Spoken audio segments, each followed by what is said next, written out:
Let's take a look at the last progression in our Freestyle Arms Extended series. Now here we're going to go right arm just popped out of the water. And this is going to be done with no equipment, so no fins are going to be on. And we're going to take over and take a look at our key items and what we'd look for.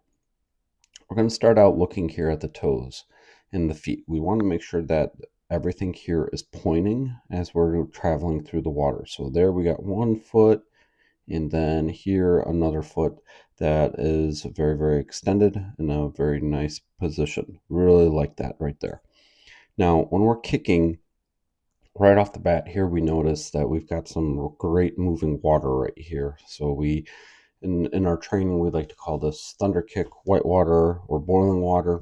All the cues essentially mean the same thing. We like seeing turbulence there at the water. That's a really good indication of a kick.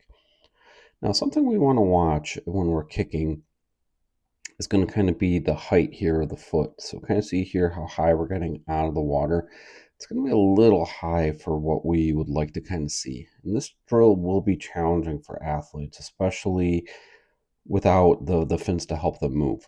So when we're looking at knee bends, we want to make sure that we allow for a natural bend.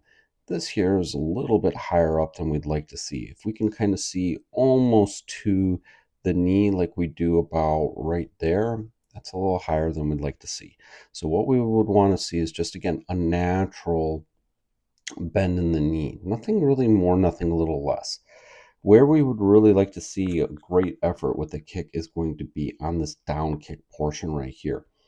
What we like to tell our athletes to do is to kind of imagine that they're kicking a ball, and we have to kind of see those feet travel downward in front of the body and then return here back up to the surface.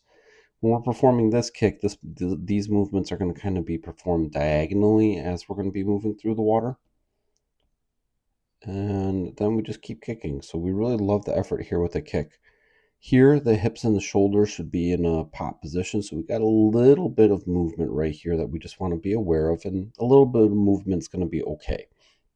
As we're traveling through, then we just want to watch hips and shoulders are in a good spot. That means the other side will be good. And then look at our head positioning. This is another key part of the drill. When we're doing this drill, we really want the athletes to really focus on that they are keeping that head nice and low and that they are breathing while they are kicking. So often we see so many young swimmers that are breathing and then just everything then just kind of starts to shut down. So here we're doing a really great job of that right there. Hand here is in front of the head a little bit. What we would encourage our athlete to think about is to keep that hand just a little bit more out to the shoulder right here as we're traveling through the water.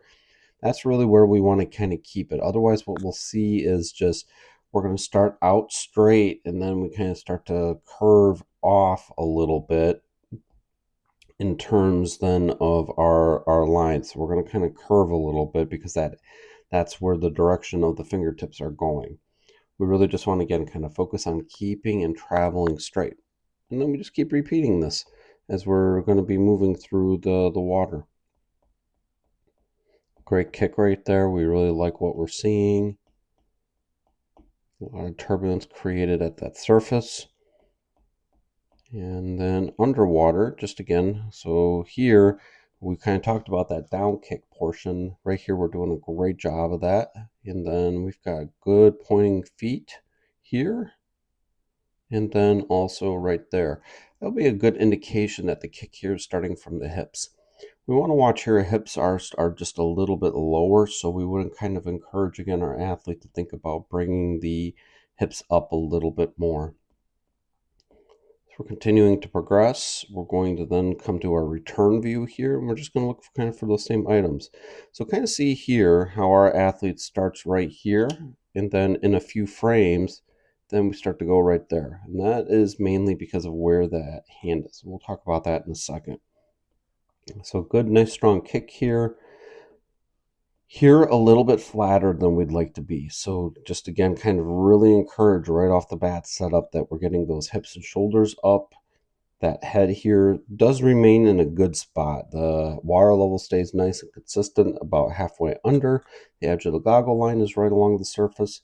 And then the hand here is in front of the head. So just again, we want to think about going straight. So on this return view, that hand has got to get out a little bit more out to the shoulders to kind of help us make sure that then we're going straight. And as we're going through the water, here we're still giving good effort. Nice, good position to be popped throughout. Other side's in a good spot as well. And we just keep looking at that. So really nice right there. As we transition to our underwater view, we're just going to kind of look for some of those same items. So here we can kind of see that hand in front of the head from a different perspective. Hips and shoulders here are in a really good spot. And then the kick, we see the feet just kind of going in that diagonal position. So overall, here are athletes doing a really good job. Just remember, every athlete's going to be able to perform drills and skills to various ability levels. And it's our job as coaches to help them be put into position to help them be even better with their technical skills. If you found some great value out of this, be sure to drop a like and subscribe.